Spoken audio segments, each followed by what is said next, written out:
And it's been a week or two or a month. I don't remember. It's been too damn long. Yes, it has. Yes, it has been. And right now, um, things have gotten interesting in terms of free and open source software. I'm Thomas. And I'm Shaggy. And you're listening to the Nix Report, where we cover Unix and overlook pop culture. The Unix portion we're going to cover a little bit more today or in this episode, mainly because, one, for those of you who are watching on YouTube, oh my God, does this look familiar? It's Melvin, the desktop sentinel. I think he sits like this. I'm not sort of like. I managed to stand him up, so but yeah, it's we're going to be going over the System 76 Meerkat, which I recently splurged on. But before we get into that, some interesting news regarding the next, I believe, long-term release for Ubuntu. And this was posted deliberately after April 1st so that people wouldn't think it was fake. Canonical is discontinuing Unity. They are walking away from convergence and what have you.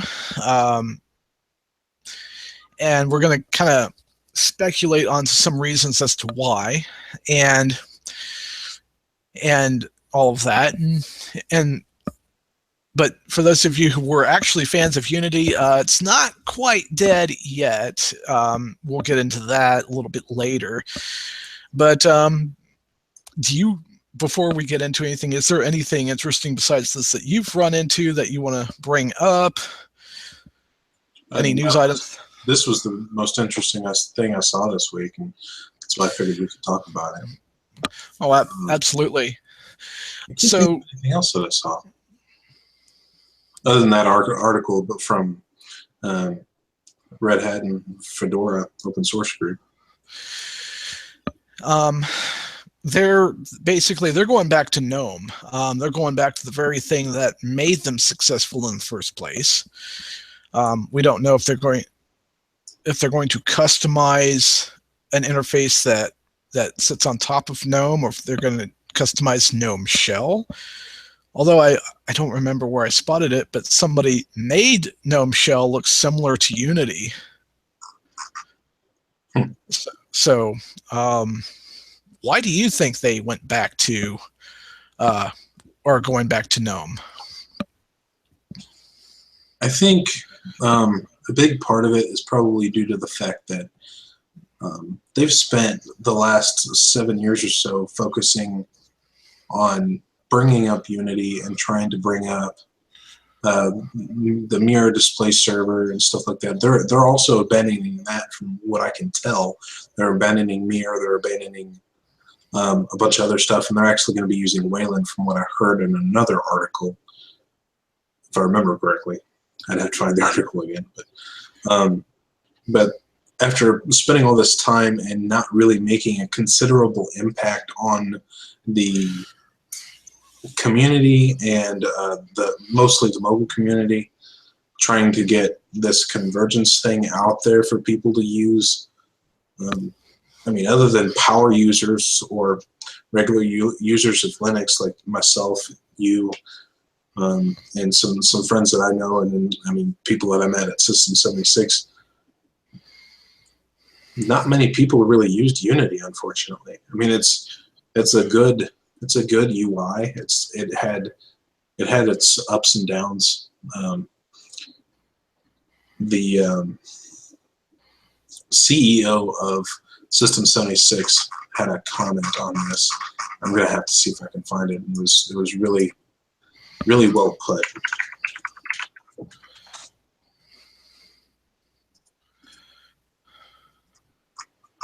And I hope they don't mind me quoting them on that. Okay, here it is. The Ubuntu desktop team have always produced an incredible operating system, whether it be GNOME or Unity. We're excited to see their thoughtfulness, effort, and innovation added to the GNOME community. So, I mean, there's good and bad in what's happening right now, but I think they're taking a good step forward just because with all the effort that they've put into this, and granted, they've made a lot of strides in what they refer to as convergence and all this stuff, but since it didn't make a considerable impact, I'm fairly certain that's the biggest factor in what's driving this.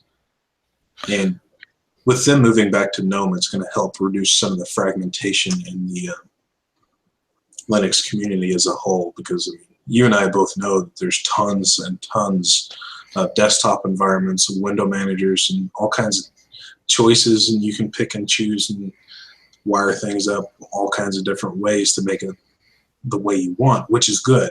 But at the same time, that the community, the way it has been lately, has just been so fragmented that they don't want to intermingle like they should be doing. So maybe this will help lead to that, because the Ubuntu community is really, really good for that, I think. And along those lines, I've kind of noticed how, you know, things kind of started. I think things are turning around for Canonical now, starting with the fact that they're going to be making money off of extended, you know, support for their server releases, and having something that works, you know, quite well. And with GNOME progressing the way it has, I saw somewhere where somebody themed it GNOME Shell to look almost like Unity to a point as well. So it may be the same reason that they went with systemd as opposed to their init rendition, because it turned out to be better code. As Mark Shuttleworth once put it on an episode of the Linux Action Show, he had said, well, at the end of the day, it was better code, so if it turns out to be better, why not use it?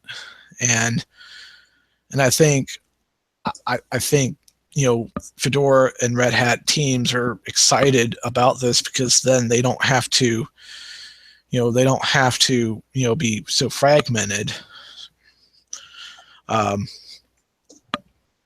I just hope it doesn't go to the point where there's no competition, because that wouldn't be good either. Just a balanced amount of choice is not to the point where it gets all confusing. But this kind of is exciting. I think they're going back to what made them successful. And for those of you who are wondering, okay, what's going to happen to Unity? There's already talk of forking it from Liliputing. Brad Linder writes that though it's, you know, Canonical has announced they're abandoning plans to develop versions of Ubuntu that run on smartphones and tablets.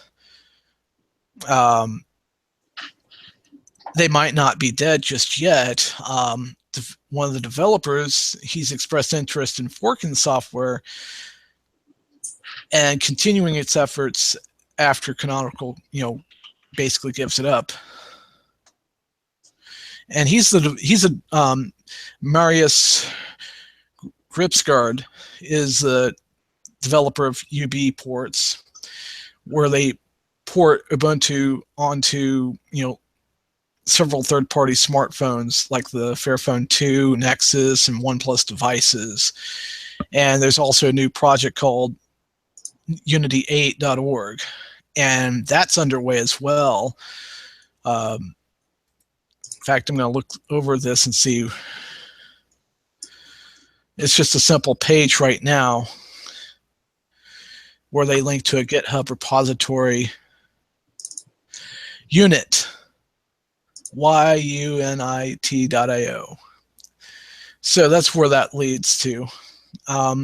Basically, they're forking this thing to where you know, development can, you know, go on outside of Canonical. And who knows, if it continues long enough and it progresses further enough, they might give it another shot if it's more polished. Because I think that's kind of why this thing didn't quite take off. It wasn't fully polished yet. Mm-hmm. Why did Android take off? It was pretty much a finished product for the most part, where they were just adding things to it afterwards. Same with iOS. It was pretty much on the iPhone, it was a finished product. From what I've seen on Ubuntu Touch, etc., it wasn't a finished product. And I think Canonical was spreading themselves too thin as well. So yeah, I remember getting the opportunity to play with Ubuntu Touch a little bit when I went and visited System 76 last year for the Supervan event. And I mean, when I was able to mess with the phone, it ran very smooth on the phone, but it was also the Nexus 4 or S or one of the two. It's a really old device, which most people don't have nowadays. So for it to run smoother on newer devices, it needed some more work, and that's part of the problem. They focused on an older device originally, unfortunately.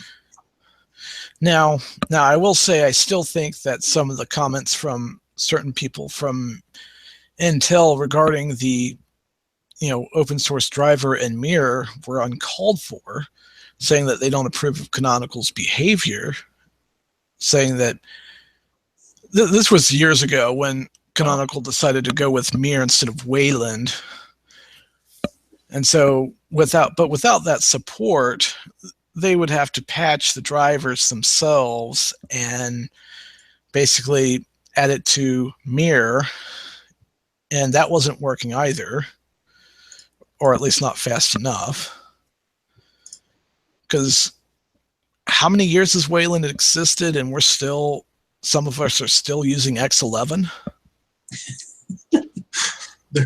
There's a guy that I've been keeping up with on YouTube and some other places on social media that his name is Brian Lunduke. He actually got the opportunity to go to System 76 for their Super Van event this year. He does like a talk show kind of thing on YouTube. It's pretty cool. You should check it out sometime. But anyway, he also has this. He goes to I forgot what it's called, Scale, in California almost every year. He's been doing it since like 2009 or something like that. But he has an event that he calls Linux Sucks. And what he brings up is all of the problems that Linux tends to have. And one theme that's been there for 7 or 8 years is that Xorg is old. Because Xorg has been around since the 90s, I think. Mid to late 90s.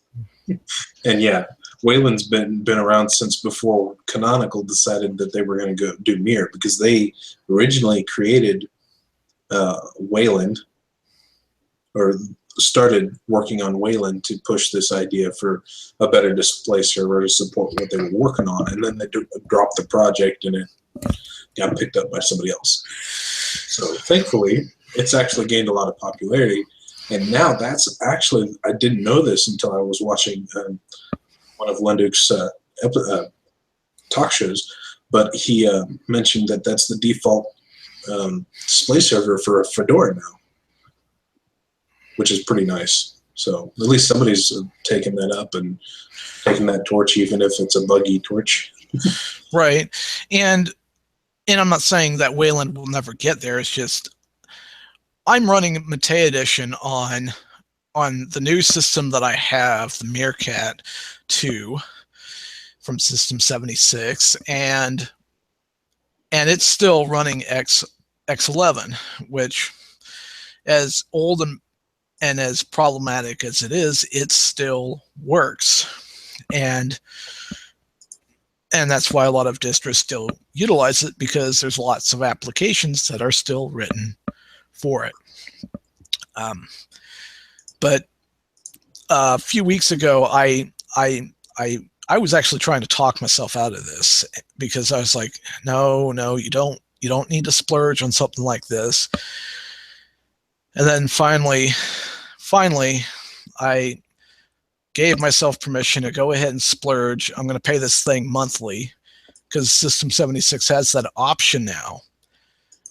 What happens is when you go to buy a computer there and you go to billing, you sign up for a firm. The loan amount you request for is equivalent to what you configured your system for, plus shipping and all that. And that's how the financing is determined. When you are approved for a loan, that's, it's not for more than that or less than that. It's for that amount if you're approved, and they'll tell you what your monthly payments are. You can even make extra, you can set auto payment. You can even make extra payments if you really wanted to with no penalty at all, which is awesome.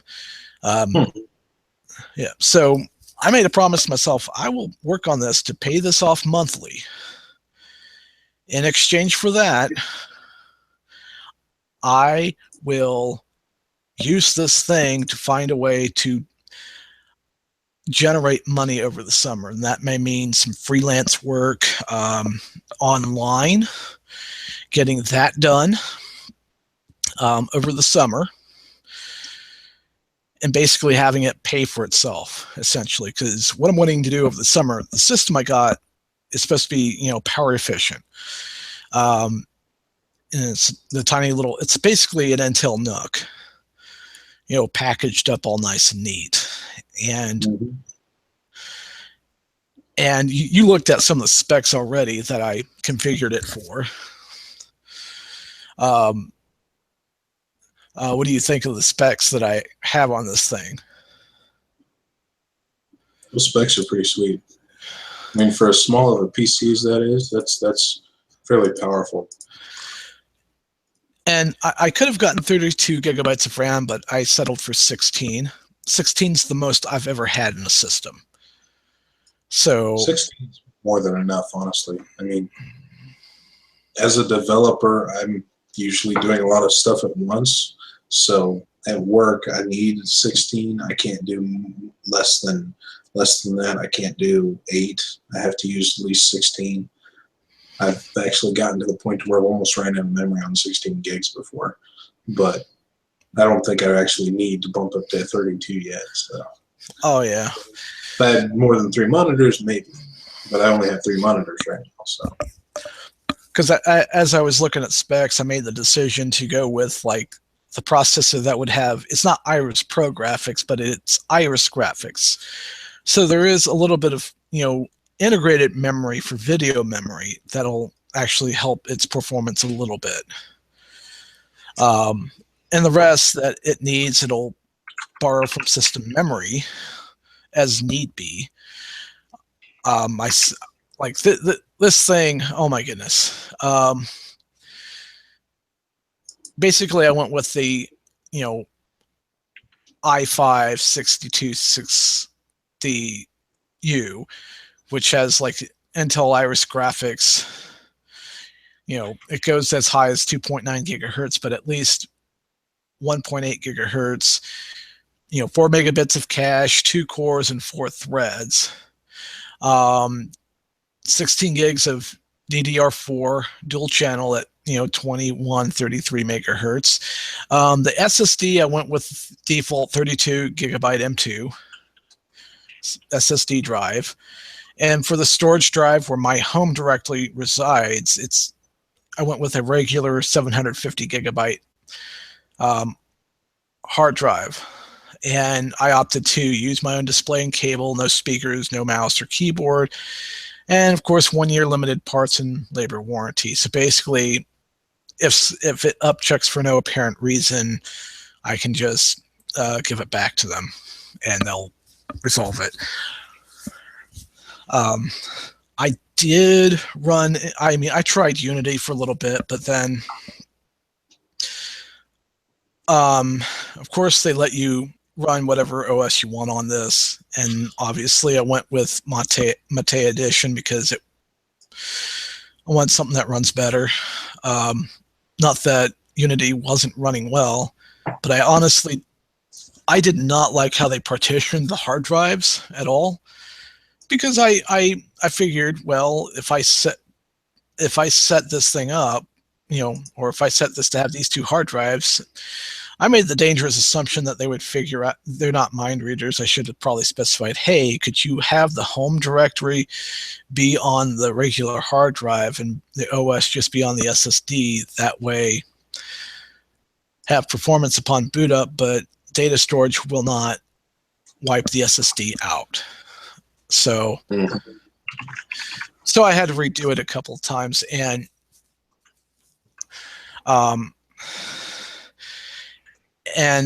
unfortunately, the bootloader couldn't be installed when I tried to install Mate Edition the first time. I had to change something in the Visual BIOS because it warned me something about UEFI mode, and it's saying, well, actually, you were set in BIOS mode, so or whatever, turn UEFI off.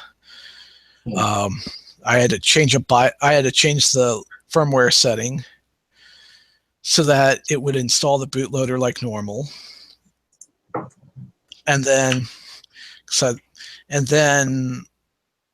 I changed some stuff around to where it would be the way I wanted it to be. And then I reversed the changes so it would actually boot into Mate Edition without any, the need to pop the USB drive in and say, I want to boot off of this, or change the boot order and say, I want to boot off this hard drive.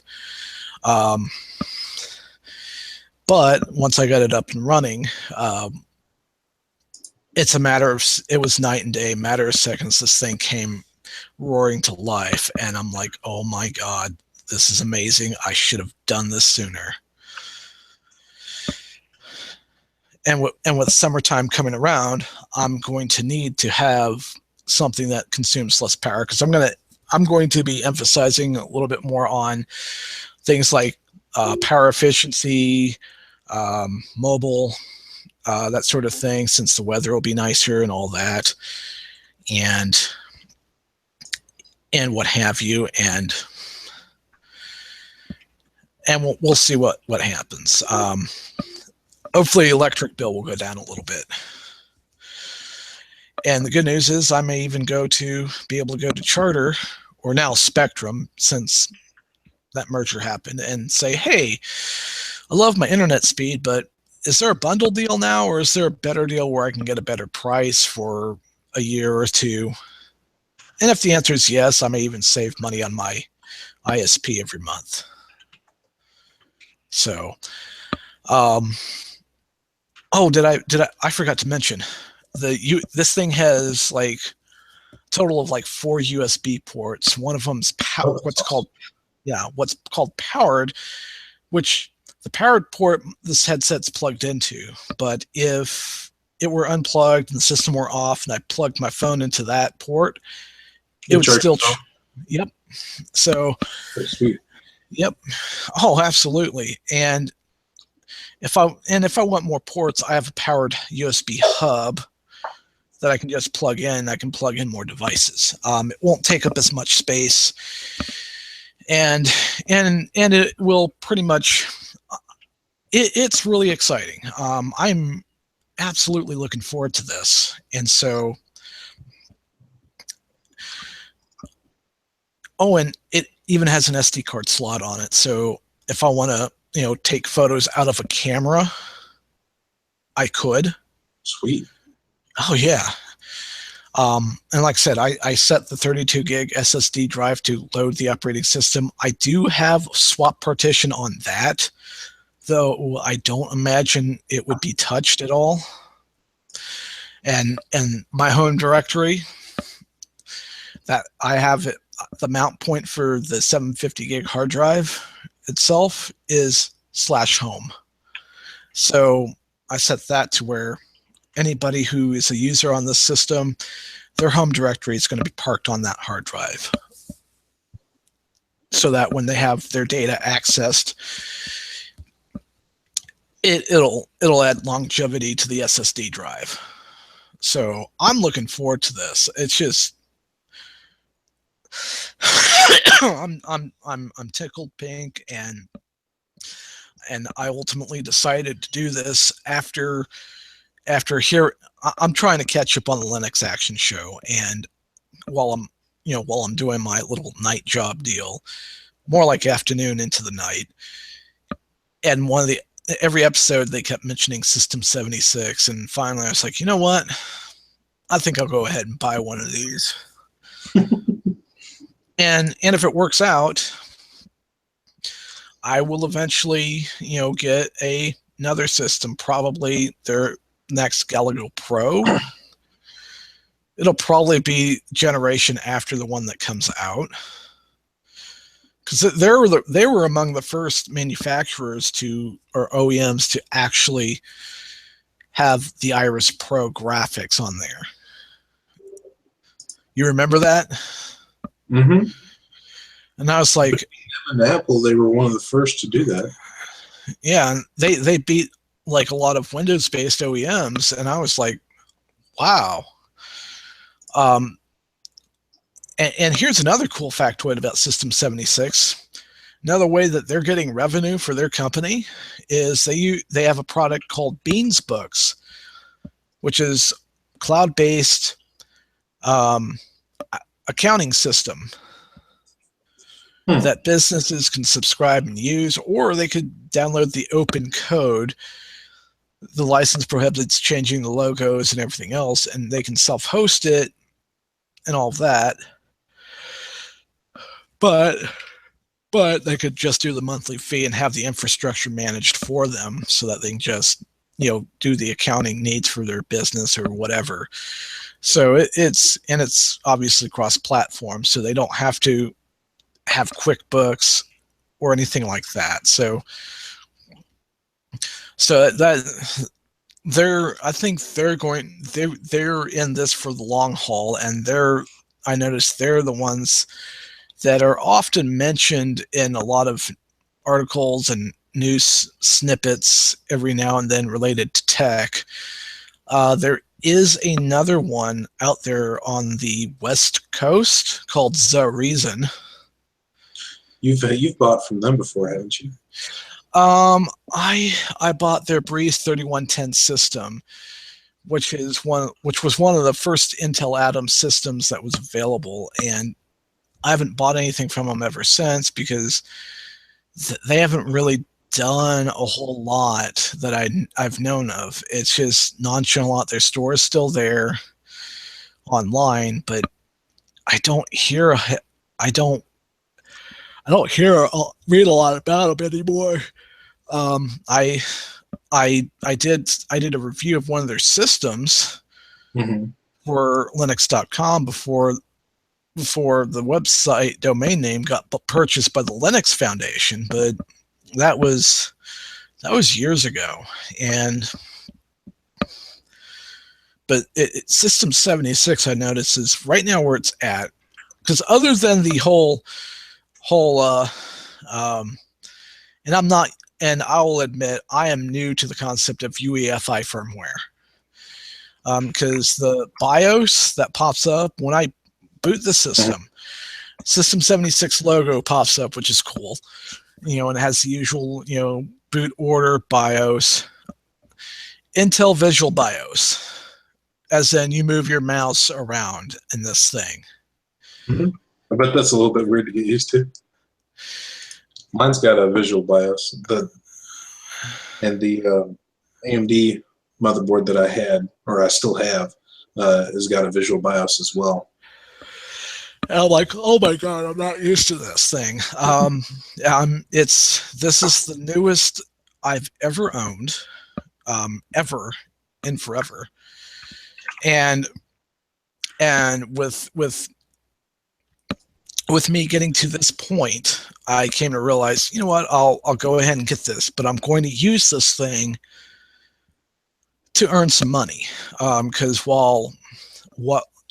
I think starting this week, I will basically hang out, all week at this place before I go to work.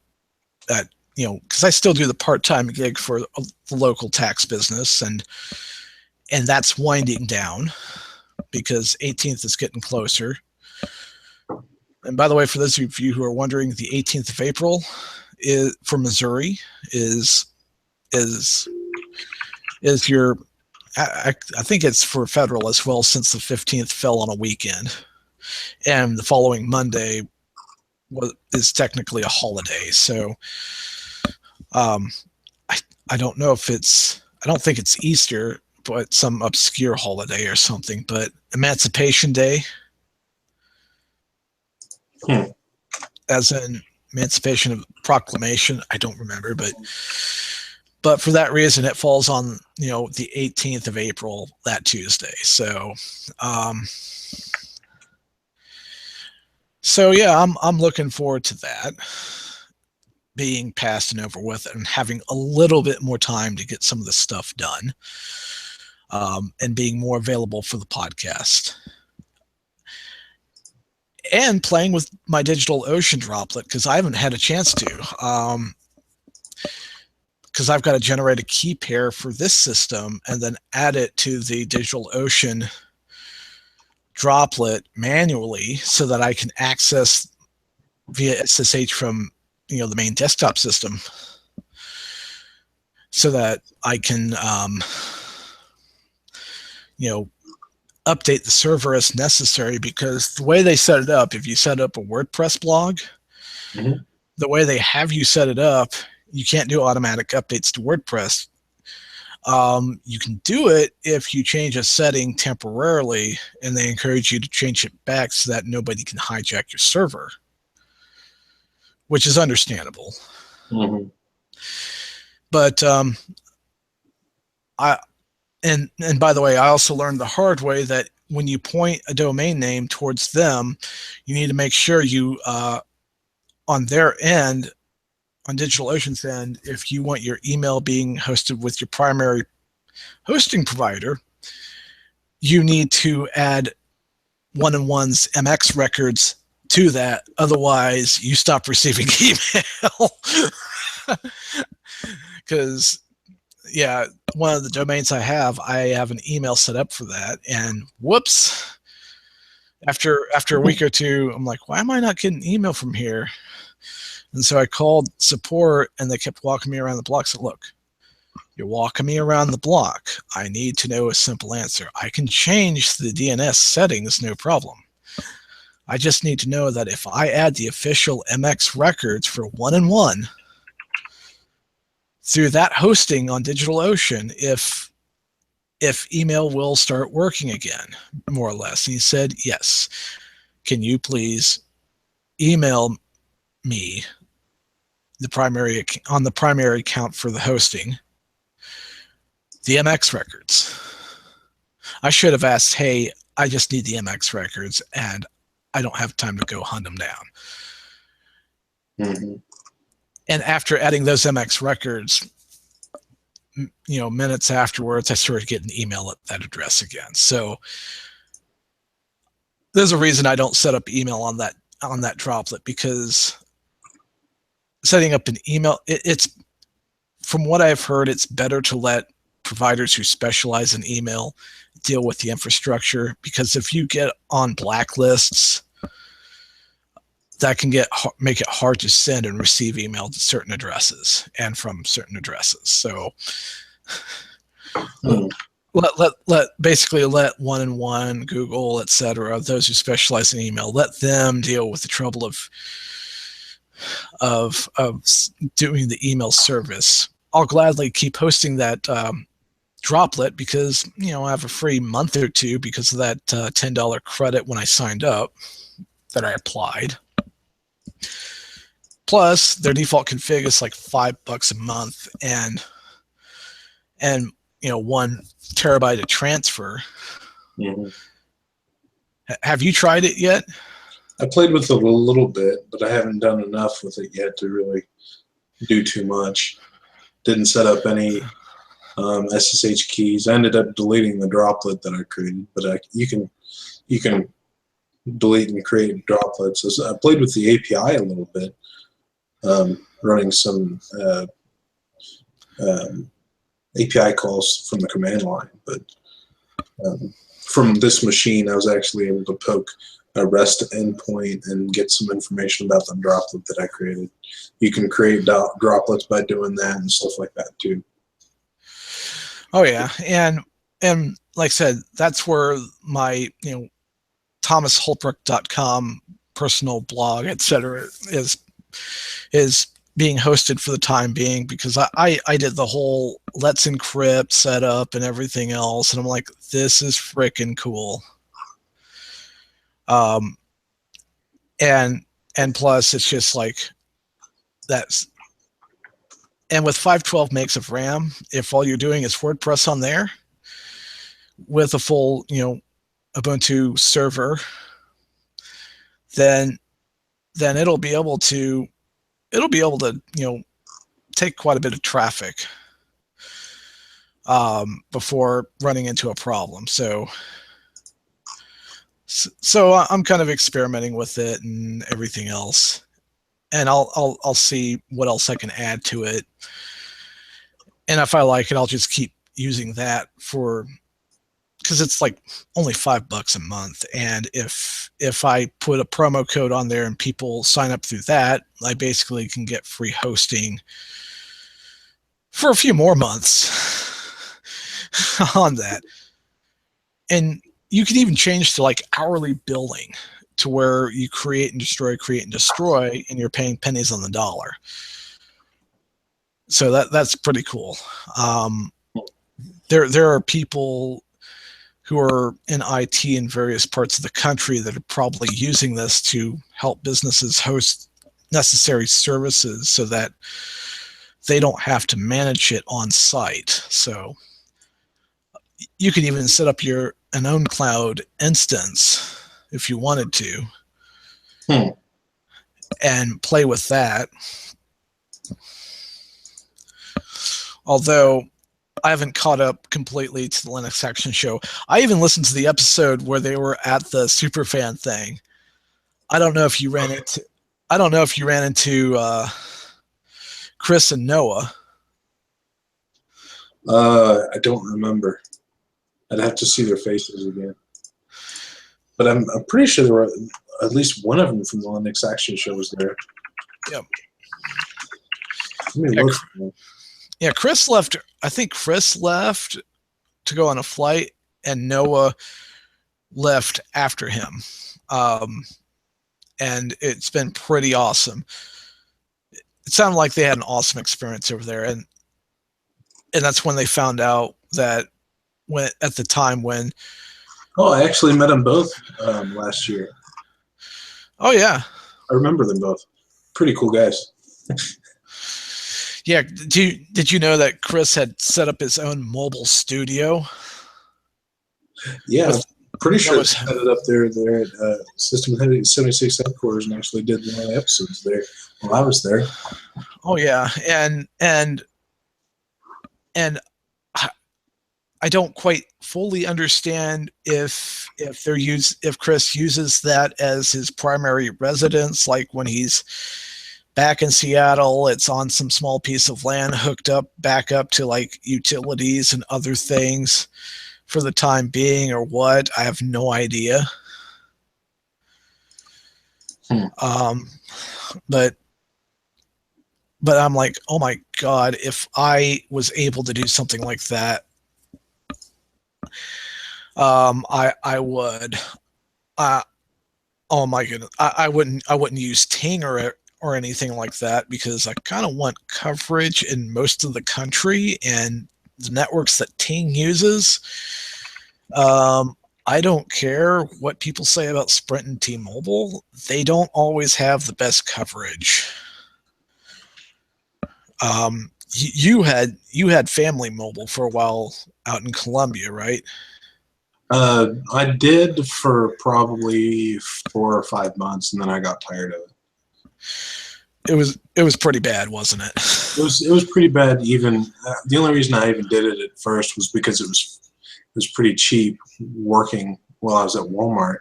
So it was like $35-$40 a month just for myself. But the coverage wasn't great. And if I go down to my parents' house or something, or go somewhere where it's even remotely rural, I just lost all signal practically. So I gave up on that. I switched to AT&T pretty quickly. I'm going to have to switch again, too, since I'm moving. Oh, AT&T doesn't work so well out there? No, it doesn't work hardly at all. I have to stand on the top of the driveway just to get signal. Pretty bad. So I take it you'll probably switch to something like, say, Verizon? Probably Verizon, or I might try out Straight Talk again to see if it works out there. You might consider these Verizon unlimited data plans, because if you set it up and you and your significant other were both on it, it would other than the line fees and what have you, it'd be $45 split between the two of you. And it is honestly a good deal, because you could set up a mobile hotspot on there and LTE speeds would happen for about 10 gigabytes before being throttled to not 2G, but 3G speeds, which is not horrible. And you would only get throttled after 22 gigabytes of consumption if there's congestion. If there's not, you're all good. I'm doing this plan because it didn't cost me that much more, and I set up auto pay anyway, so that I would honestly have, basically I saved $5 by doing that. So I'm looking forward to that, and in all honesty, because it's just something that's pretty cool to be able to have expectations on billing and what have you. So I wonder how much I could save by doing that.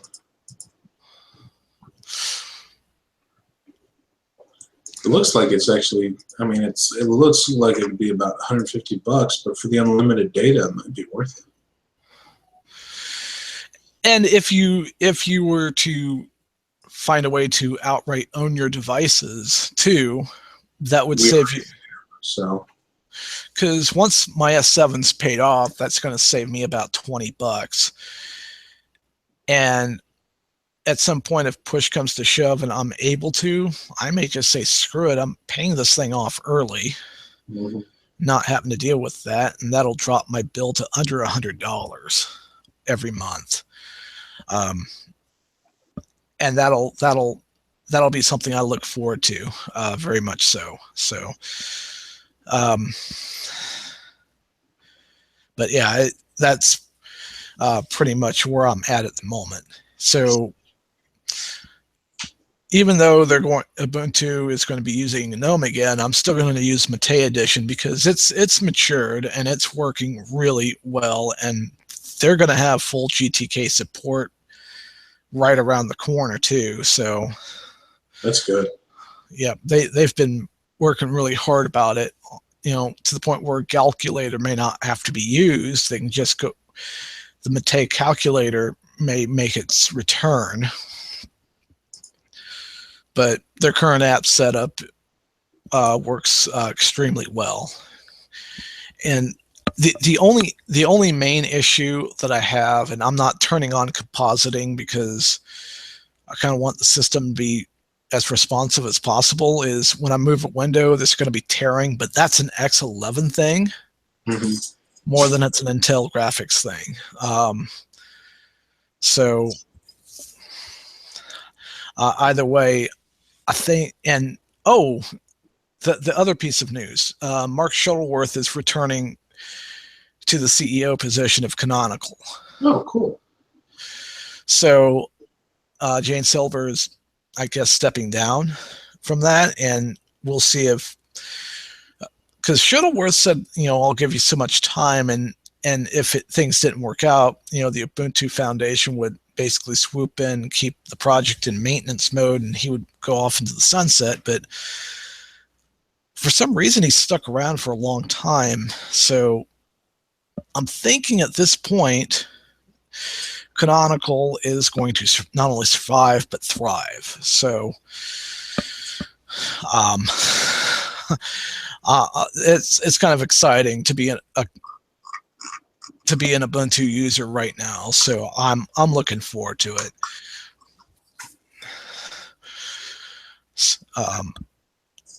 But that about wraps it up for me. You have anything else you want to add? No, I think that covers everything. All right.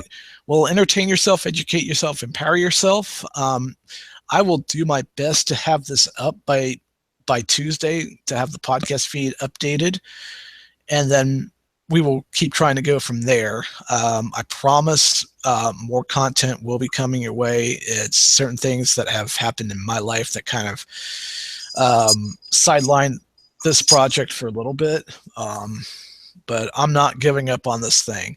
If you go to our Patreon page, patreon.com/the Next Report, you will, and you help us out, we'll be able to bring you even more content than ever before, and we'll start kind of promoting that a little bit more. I haven't even been able to do a exclusive newsletter or anything like that, but that's because things happen, and now it's just,